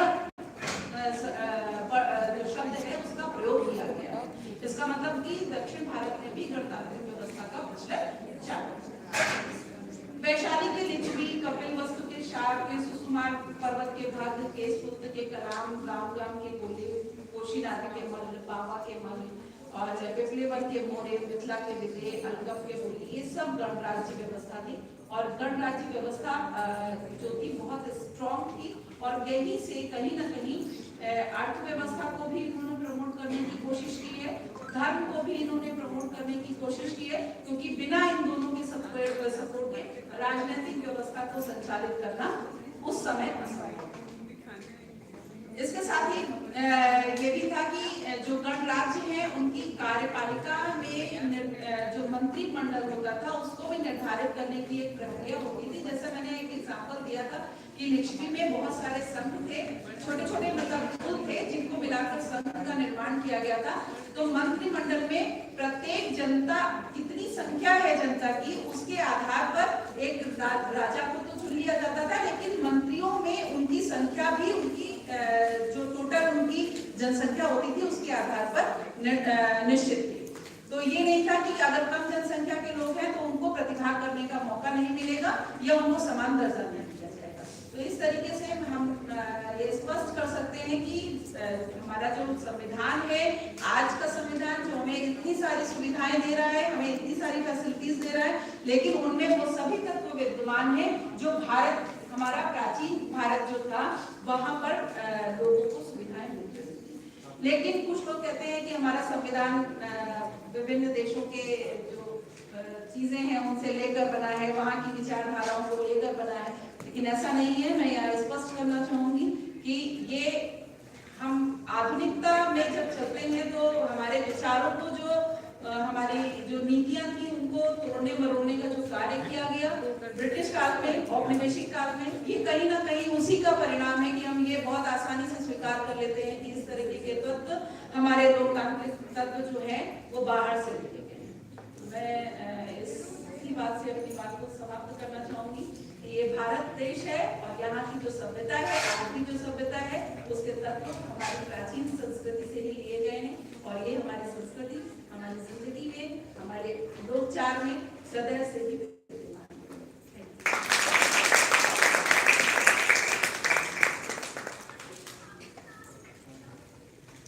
Thank you, ma'am, for such an insightful lecture on the historical significance of evolution of administrative systems in the country.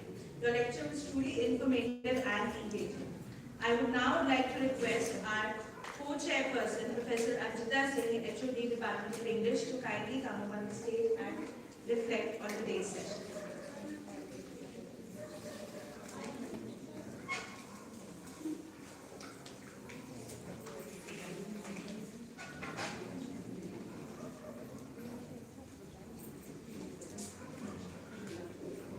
Thank you very much, Prerna.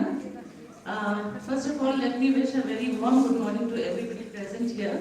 The Honorable Chairperson of this session, Professor Vipin Kaushik, the eminent and distinguished speaker of this session, Dr. Shalini Mishra, convener of this seminar, Dr. Akanksha Gaur, and the lovely anchor of this session, Dr. Prerna Priya, as well as all the learned professors, the faculty members who are present here, and the enthusiastic young scholars who are here, who have gathered here to present their papers and to give us an insight into the fresh perspectives and ideas that they have regarding the very, I think, very topical and very valuable, you can say, and constructive topic that has been chosen for this seminar, redefining civic engagement.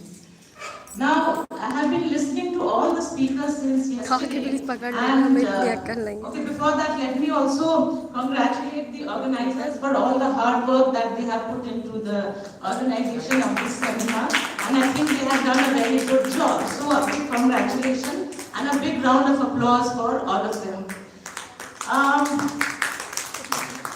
We have been engaged since yesterday on, discussions on the topic of civic participation in the building of a strong democracy, and we have had very erudite speakers expressing their views on how democracy centers around the people, and about the proactive participation of the people, and also about how our own Indian democracy focuses positively on civic engagement, which is stated very aptly in the first line of the preamble of our constitution, where it says, "We the people of India." So, this establishes very firmly the fact that our democracy is based on the activities and contributions of the people without any discrimination, without any distinctions, even between the state and the citizen, or the ruler and the ruled, as separate identities or separate entities.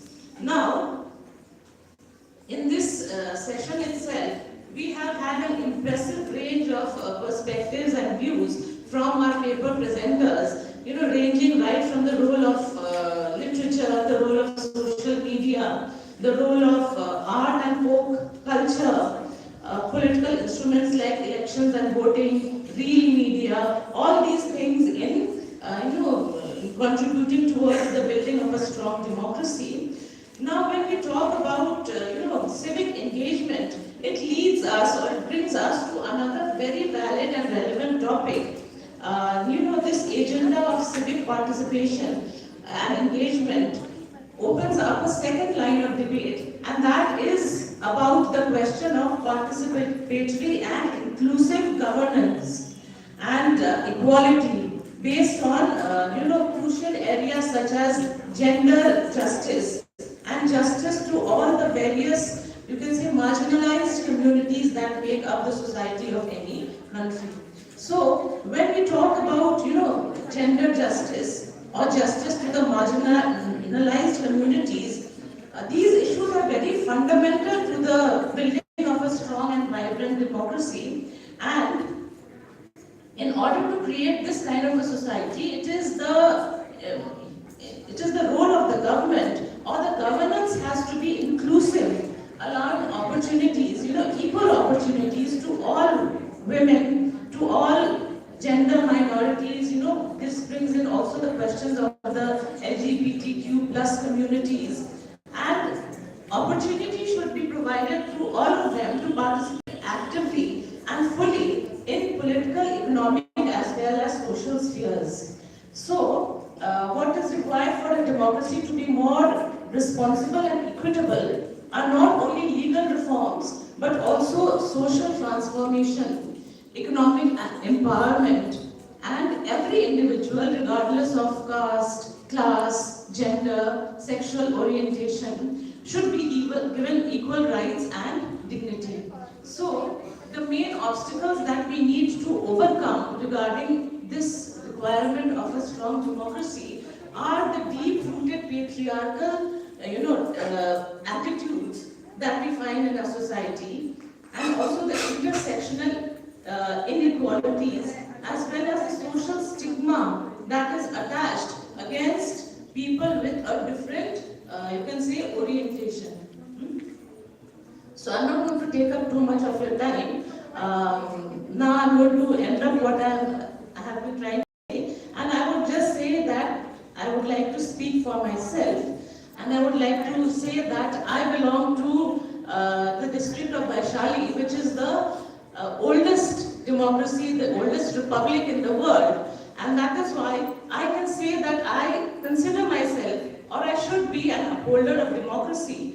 And my greatest contribution towards the strengthening of the democracy of my country would be to actively practice community participation and encourage inclusivity by rejecting any kind of discrimination between people based on whatever, gender or caste or class or anything else.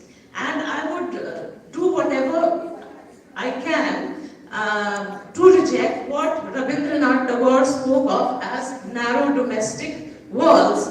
And by a broad acceptance of diverse voices, I would like to, or I would help to, I would wish to usher my country into the heaven of freedom, where the mind is without fear and the head is held high.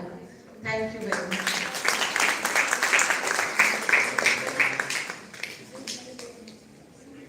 Thank you, Ankita ma'am, for your kind words. Your observation on the minute details is definitely crucial for such sessions. I would now like to request Honorable Chairperson, Professor Vipin Kaushik sir, to kindly come up on the podium and reflect on the session today. Thank you.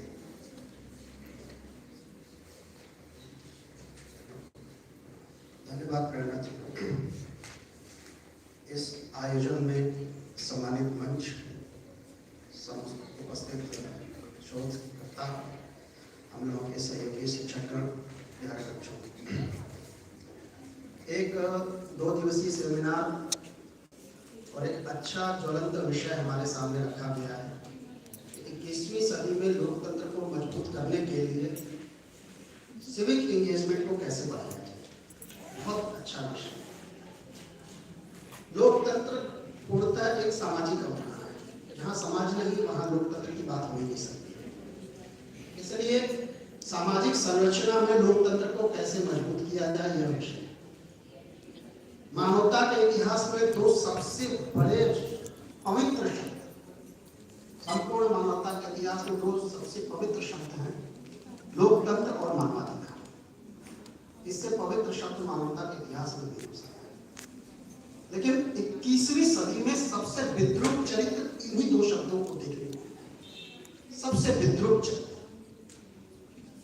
अभी professor शार्मी Mishra ji ने बहुत अच्छे तरीके से प्राचीन भारतीय इतिहास में लोकतंत्र के क्या स्वरूप थे उस पर चर्चा की। बहुत अच्छी चर्चा की। भारत लोकतंत्र की जननी कहा जाता है। हम लोगों ने सिविक एंगेजमेंट के लिए दुनिया को अपना परिवार माना, वसुधैव कुटुंबकम की अवधारणा दी। दुनिया से आने वाले किसी भी देश को अपने देश में सहज रूप से नागरिकता दी। उनकी संस्कृति को अपनी संस्कृति के साथ आत्मसात किया, अंगीकार किया, कहीं कोई भेदभाव नहीं किया। लेकिन समय समय पर जो संस्कृतियां हमको डोमिनेट करती गई, उन्होंने हमारे लोकतंत्र की जड़ों को खोखला कर दिया। हम लोकतंत्र में पैदा होकर के और उपनिवेशवाद तक की यात्रा कर गए। यानी जो स्वतंत्र स्वच्छंद विचारधाराओं से जन्मा संस्कृति थी, वह धीरे धीरे गुलामी की धारणाओं में बसती चली गई। और इसका कारण सिर्फ यह था कि इसमें सिविक एंगेजमेंट था ही नहीं। अगर कहीं सिविक एंगेजमेंट होता तो हमारे अंदर उस विद्रोह शासन प्रणाली के प्रति एक प्रतिरोध होता, एक विरोधाभास होता, एक उसके प्रति एक दुराग्रह होता, और उसको हम जड़ों से टिकने नहीं देते। क्योंकि कोई भी शासन प्रणाली तब तक स्थायी नहीं हो सकती है जब तक उसको लेगेसी प्राप्त न हो, जब तक उसको वैधानिकता प्राप्त न हो, जब तक उसको सामाजिक स्वीकृति नहीं प्राप्त हो। और 200-200 साल, 400-400 साल आक्रांता आपके यहाँ आए, और आने के बाद उन्होंने मजबूती से यहाँ पे शासन किया और अपनी शासन प्रणाली, अपनी व्यवस्थाओं को थोप के गए। इसका मतलब कि आप सिविक एंगेजमेंट था ही नहीं।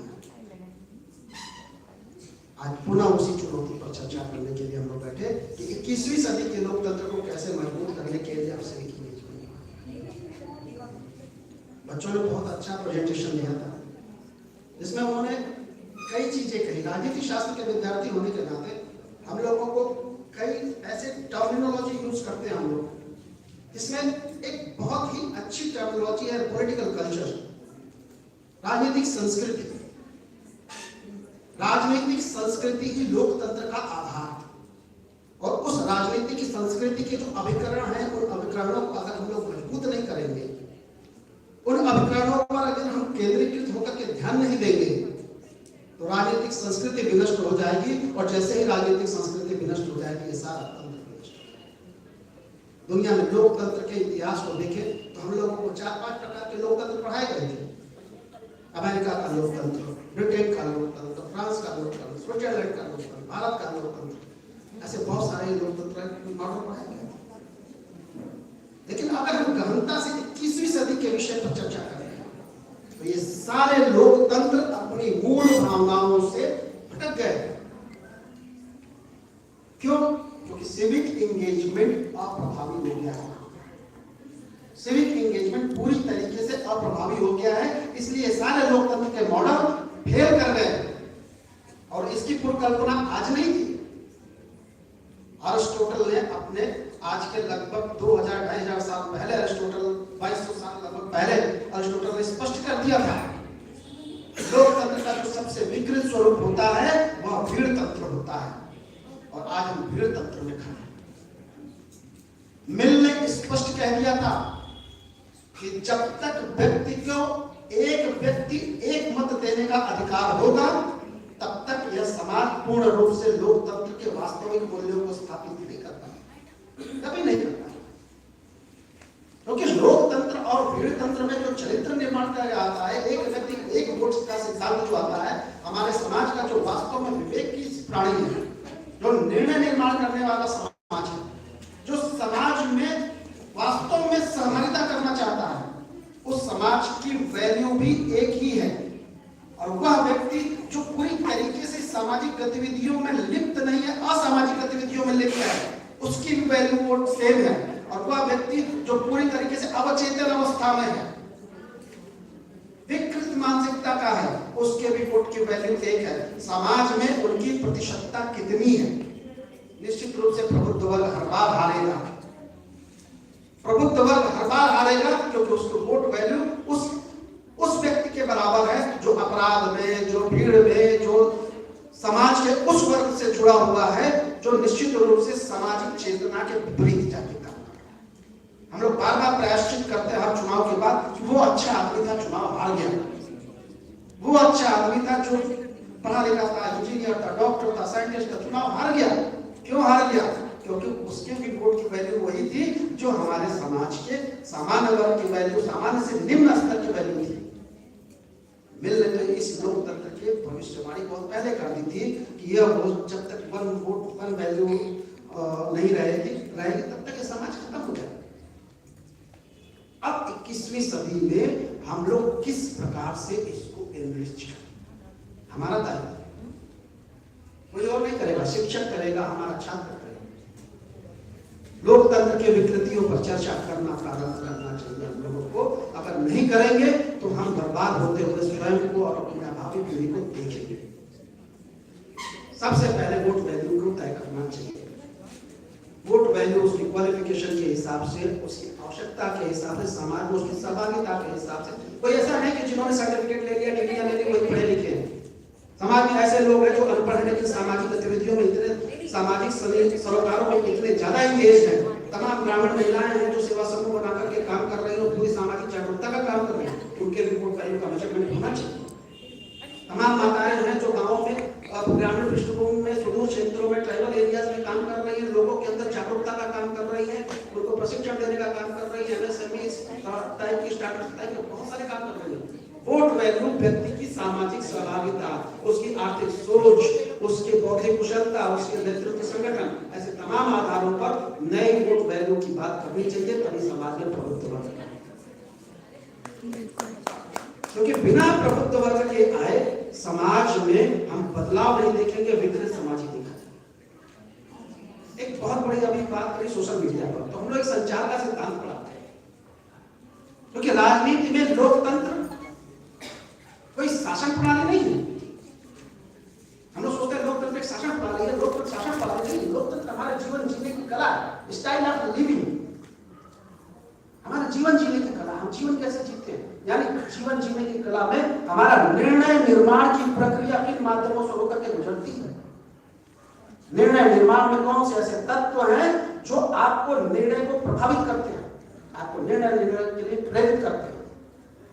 आज सोशल मीडिया पर कई रिसर्च पेपर है, संचार के सिद्धांत में हम लोग बताते हैं कि संचार सिद्धांत में स्पष्ट है कि लोग समाज में निर्णय निर्माण की प्रक्रिया के पहले एक लोड क्रिएट होता है, सूचनाओं का भार, और सूचनाओं का भार जब प्रोसेसिंग में जाता है तो प्रोसेसिंग की प्रक्रिया के बाद निर्णय का निर्माण होता है।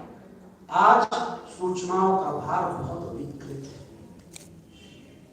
क्योंकि ये सारी सूचनाएं स्वतः स्फूर्त नहीं है। जो भी हम सोशल मीडिया पर देखते हैं ये स्वतः स्फूर्त नहीं है कि किसी व्यक्ति के मन में कोई विचार आया, उसने सूचना डाल दी और वो सूचना आपको तक मिली, आपने विचार किया। ऐसा नहीं है, ये मैनेज्ड सूचना है आपके पास। आपको क्या देखना है, आपको क्या सुनना है, क्या समझना है, आप थोड़ी डिसाइड कर रहे हैं। बहुत लेवल पर हमने कहा कि लोकतंत्र को चलाने वाले ठेकेदार इसको डिसाइड कर रहे हैं कि अब आपको क्या देखना है, डिसीजन लेने में क्या करना है। इसकी फिल्ट्रेशन प्रोसेस प्रॉपर होनी चाहिए, और फिल्ट्रेशन प्रोसेस हमारे एकेडमिक सेक्शन से क्या देखो, देखना पूरा नहीं है कि प्रक्रिया को किस प्रकार प्रोसेस करके डिसीजन मेकर करने की प्रक्रिया जो है वो सोशल मीडिया का रोल पॉजिटिव है। हर अल्कोहल शराब नहीं होती, लेकिन एक्स्ट्रा अल्कोहल शराब हो जाती है और समाज को नष्ट कर देती है। यह जो अल्कोहल है हमारे पास में सोशल मीडिया का, इसको दवा के रूप में इस्तेमाल करें, न कि शराब के रूप में इस्तेमाल करें, तभी इस लोकतंत्र में संचार के सिद्धांत की वास्तविक अनुभव होगी और संचार निर्णय निर्माण करने की प्रक्रिया में। उसी प्रकार हम लोग कहते हैं political participation, political culture, political communication and political participation सबसे ज्यादा जरूरी है। आज इस देश के लोकतांत्रिक माहौल में दो वर्ग हैं। एक वर्ग जिसको इस पूरे सिस्टम से लाभ मिल रहा है, वो हाईली एंगेज्ड है, 24 आवर एंगेज्ड है, और जिसको प्रत्यक्ष लाभ नहीं मिल रहा है वो पूरी तरीके से न्यूट्रल है, माइनस में है, मतलब वो अवेयर भी नहीं है इन सारी प्रक्रियाओं से। पूरी तरीके से ये हमारा सिस्टम दो पार्ट में बढ़ता चला जा रहा है। एक कहता है राजनीति हमारे जीवन का आधार है, हमारा व्यवसाय है, प्रोफेशन में लिखता है पॉलिटिक्स, प्रोफेशन में लिखता है पॉलिटिक्स, और दूसरा कहता है राजनीति बहुत गंदी चीज है, मुझे इसमें नहीं जाना। दोनों अतिवादी हैं। राजनीति लाभ का क्षेत्र नहीं है, राजनीति सेवा का क्षेत्र है, और सेवा करने के लिए आप उसको प्रोफेशन नहीं बना सकते, उसको समर्पण दे सकते हैं।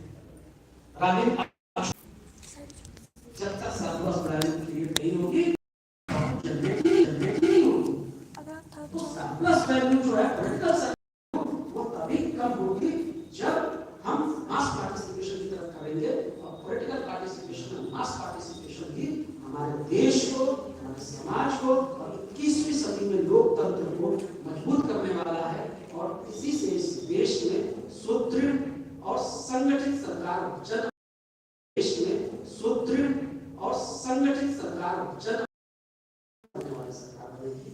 सिर्फ केवल और केवल सरकार नहीं, जवाबदेही सरकार है, और जवाबदेही सरकार तब होगी तो जनता के पास अधिकार परीक्षा को हम पूछ सकते हैं, कॉल कर सकते हैं उनको, या आपको हमने जो के भेजा था, अब आप हमारे प्रश्नोत्तर प्रश्नावली को उत्तर दीजिए। जिम्मेदारियां हैं, क्या जवाबदेही है, इन सब चीजों को बहुत सूक्ष्मता से हम सबके समक्ष रखा, इसके लिए सबका बहुत बहुत आभार।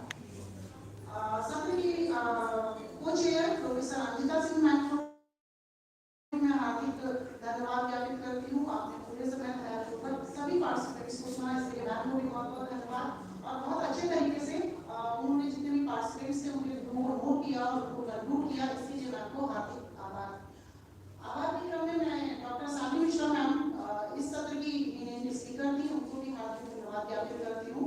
मैम ने अपने रिसर्च पेपर के माध्यम से जो प्राचीन लोकतांत्रिक व्यवस्था थी उसको बहुत बारीकी से हम सबके समक्ष रखा, और बहुत सारे लोग होंगे जो यहाँ पे इनसे उनके स्टूडेंट्स नहीं होंगे, उन्होंने भी उन चीजों को समझा होगा, और मुझे पूरी उम्मीद है कि उनका भी ज्ञानवर्धन हुआ होगा।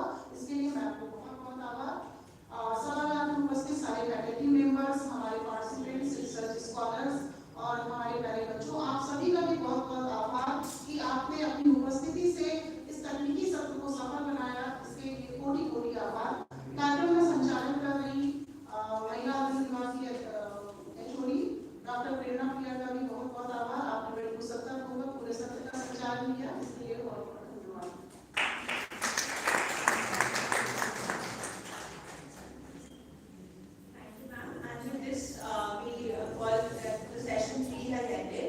हमारा जो वैलिडिक्टरी सेशन है वो 1 बजे शुरू होगा, यानी